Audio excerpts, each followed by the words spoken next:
Привет! В этом видео поговорим о том, как избавиться от морщин. Есть два подхода. Первый — решать проблему методом снаружи внутрь, втирать в кожу кремы и лосьоны, пытаясь разгладить морщины. Второй — действовать изнутри наружу, питаться определенными продуктами, чтобы внутренние изменения затронули и кожу. Мне этот подход нравится больше, чем попытки решить проблему, воздействуя на кожу снаружи. В большинстве кремов против морщин используется ретинол. Это искусственный витамин А. Витамин А очень важен для здоровья кожи. Он нужен, чтобы не было акне, шрамов, он делает кожу красивой. Иногда, когда кожа сухая, дело вовсе не в обезвоживании. Причина в отсутствии полезных жиров. Если решать проблему изнутри и задаться вопросом, из каких жиров можно получить витамин А, то первым пунктом списка будут яичные желтки. Есть нужно не только яичные белки, желтки нам особенно необходимы. Очень важно сливочное масло от коров на травяном откорме. Чистый и высококачественный жир из печени трески, хороший источник комплекса витаминов А и Д. Из него тело получит эти необходимые жирорастворимые витамины. Еще я советую получать витамин А из овощей. Но не забывайте, что когда едите овощи, вы получаете каротиноиды, а это провитамин А. Итак, провитамин А — это каротиноиды, активный витамин А — это ретинол. Однако в употреблении комплекса провитаминов А и дополнительных фитонутриентов есть много преимуществ и пользы для кожи.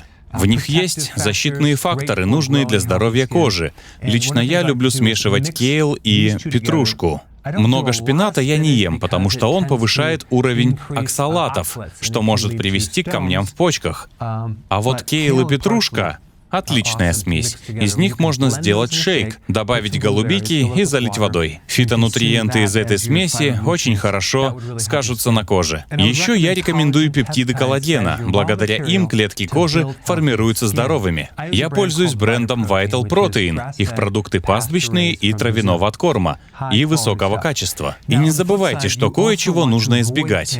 Есть то, что употребляем, и есть то, чего избегаем. Кое-что очень вредно для кожи. Во-первых, высокий уровень инсулина. Его нужно снижать. Люди с преддиабетом и диабетом, люди с инсулинорезистентностью, которых большинство, не могут усваивать пептиды коллагена, как и витамин А, и это становится проблемой, особенно с возрастом. Если устранить одну лишь эту проблему, кожа будет выглядеть молодо.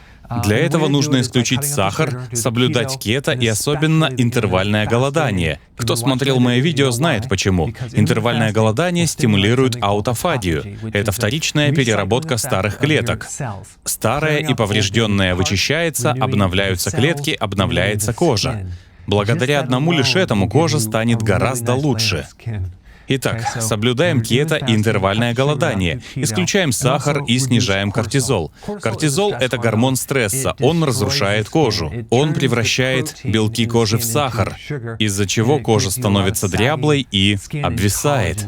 Чтобы снизить уровень кортизола, нужно хорошо высыпаться, подолгу гулять и стараться как можно меньше напрягаться и нервничать. Ну и последним в нашем списке идет желчь. Желчь хранится в желчном пузыре. Желчь помогает растворять жиры, которые мы получаем с пищей. Она помогает извлекать витамины А и Е и другие жирорастворимые витамины из съеденных жиров. Так что, если желчи недостаточно, от продуктов с витамином А проку не будет. Как узнать, хватает ли вам желчи?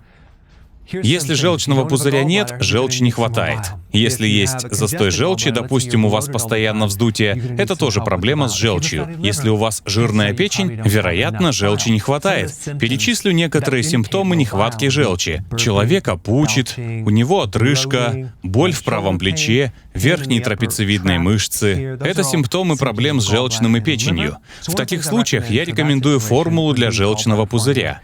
В ней не только очищенные желчные соли, но и ферменты для поджелудочной, для желудка. Она помогает разжижать желчь, извлекать жирорастворимые витамины из пищи и направлять их к коже. Спасибо за просмотр.